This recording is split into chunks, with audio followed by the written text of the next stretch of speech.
Salut à tous, on se retrouve pour une nouvelle vidéo et c'est WWFan. Alors aujourd'hui on va faire les résultats de WWE NXT Halloween Evoque 2020. Donc ce soir c'est WWE NXT spécial Halloween Evoque. Le show jeune démarre avec une vidéo sur Halloween Evoque. Jody Blackheart, l'hôte de la soirée, danse et crie sur la scène alors qu'un guitariste joue l'entrée de Priest. Gargano arrive ensuite sur le ring. Blackheart tourne la roue et le combat sera un Devil's Playground match. Donc c'est un match pour le titre nord-américain, c'est un Devil's Playground match, un combat sans disqualification, Falls Count Anywhere. Donc c'est Damien Priest contre Johnny Gargano.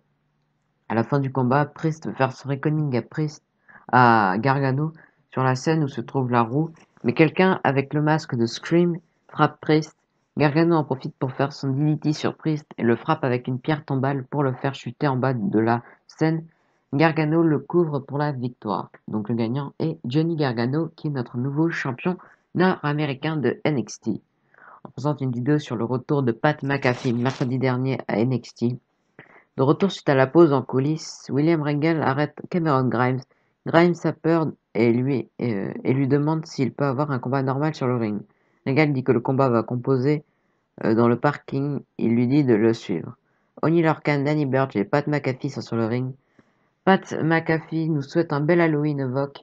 McAfee dit que NXT Cover 30 était bien meilleur avec le meilleur début du business. Tout le monde est d'accord, même les idiots sur internet ou ceux dans la foule. McAfee a dit qu'il a volé la vedette pour son premier show et Adam Cole n'est même pas venu le féliciter pour la performance. L'idiot de Cole a décidé de poser devant lui. Il est sorti du ring, fatigué avec des douleurs. Sur son avion privé en route vers la maison, il pensait seulement au geste de Cole. Il ne pouvait pas revenir rapidement avec sa série qui commençait, des parties du collège et sa chaîne YouTube. Il a alors appelé un homme plus beau, plus fort et plus jeune, soit Ridge Holland. Holland ne voulait pas de l'argent, il a seulement demandé une voiture en échange. Ridge s'est présenté à Takeover 31 pour démolir Cole pendant qu'il profitait de la scène de sa maison. Ensuite, mercredi, il a vu son gars se fracturer le genou en morceaux. Il s'est demandé s'il a été trop loin. Il a ensuite contacté Burch et Lorcan et en leur offrant de l'argent. La musique d'Undisputed Era commence et Kyle O'Reilly arrive. McAfee l'invite à venir sur le ring, mais Pete Dunne arrive avec deux chaises. Dunne et O'Reilly entrent sur le ring, mais Dunne frappe O'Reilly avec la chaise dans le dos. Dunne et le groupe de McAfee s'amusent à frapper O'Reilly. Il termine avec un DDT sur une chaise. McAfee dit qu'il est plus intelligent qu'O'Reilly et ses amis, c'est indiscutable. En coulisses, Cameron Grimes veut sortir avec Regal, mais il refuse. Grimes se fait embarquer dans une camionnette en route pour la maison hantée avec Michael Hayes au volant. De retour, Atlas est sur le ring, donc c'est un match simple, qui n'est pas pour le titre. Jake Atlas contre Santos Escobar accompagné de Joaquin Wilde et Raúl Mendoza. À la fin du combat, Atlas se fait frapper par Wilde pendant que l'arbitre est de dos. Escobar enchaîne avec son legado pour le compte de 3. Donc le gagnant est Santos Escobar. De retour, Blackheart nous souhaite la bienvenue au combat dans la maison hantée. Haunted House of Terror, Cameron Grimes vs Dexter Lumis. Grimes débarque de sa camionnette et entre dans la maison hantée. Grimes a peur et cherche Loomis alors qu'il fait face à certains pièges. L'affrontement commence ensuite. Grimes veut prendre la fuite dans la camionnette, mais Loomis est au volant. Grimes décide de partir en courant dans la forêt, à continuer. Donc c'est un match simple. Un replay contre Raquel Gonzalez. À la fin du combat, Ripley frappe Gonzalez sur la jambe et fait son riptide sur Gonzalez pour le compte de 3. Donc, euh, donc le gagnant est Raquel Gonzalez. De retour en coulisses, Drake Maverick est en interview déguisé en Hulk Hogan. Sarah arrête l'interview car elle ne veut plus l'entendre en Hogan.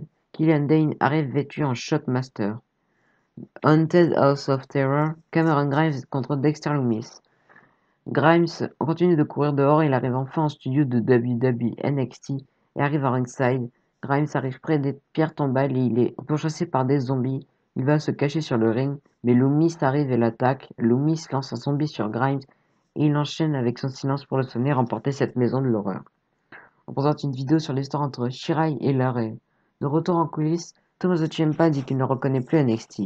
Le show reste or et noir, les talents sont toujours les plus talentueux, mais la culture et l'attitude ne sont plus pareilles. Les gens marchent comme si on leur doit quelque chose. Personne ne prend un combat. Les gens aiment blâmer les autres pour les choses qu'ils n'ont pas. Un tweet qui va donner beaucoup de buzz en se plaignant. Ciampa dit qu'on ne lui a jamais donné quoi que ce soit. Sa position était tout simplement indiscutable. Pendant longtemps, il a été NXT. C'est le moment qu'il reprenne son NXT. Tout a commencé avec Velveteen Dream, un protégé de 35 ans qui n'arrive pas à sortir. Ciampa dit que Dream est un homme mort. On annonce que Ciampa va affronter Dream et Ember Moon va affronter Dakota Kai la semaine prochaine. Les catcheuses arrivent et Blackheart tourne la roue pour découvrir qu'elles vont s'affronter dans un donc c'est NXT, c'est un match pour le titre NXT Women's Championship, c'est un Tables, Ladder et Scaries, un TLC match effrayant. Donc c'est Candice LeRae contre Io Shirai. À la fin du combat, Shirai se lance pour un moonsault sur Larray couché sur ses chaises, mais Larray l'évite et Shirai tombe sur les chaises. Larray frappe Shirai avec une chaise dans le dos et veut faire une suplex, mais Shirai la renverse avec une suplex sur la chaise. Shirai veut la charger contre une échelle, mais Larray l'évite encore. Larray monte sur le coin, mais Shirai se relève et la frappe. Shirai lui bloque la cheville dans une chaise pour l'écraser. Shirai se lance en 619, mais Larray l'évite et la frappe avec une chaise dans le dos. Les deux s'affrontent sur le tablier et Larray lui fait un neckbreaker à travers deux tables. Quelqu'un sous le masque de Scream arrive et relève Larray pour l'aider à monter dans l'échelle. Shotzi Blackheart entre sur le ring et repousse le Scream sur une pile de chaises. Larray réalise qu'elle est en haut de l'échelle, elle veut décrocher le titre, mais Shirai pousse l'échelle et Larray tombe en bas du ring à travers d'une échelle. Shirai décroche le titre pour la victoire. Donc la gagnante est Io Shirai. Halloween Vogue de NXT se termine avec une célébration de Shirai. Donc voilà, c'était tout pour les résultats de WWE NXT Halloween Vogue du 28 octobre 2020. Donc je vais vous faire un épisode WWE News. Allez, abonnez-vous, lâchez des pouces bleus, des commentaires. Allez, bye.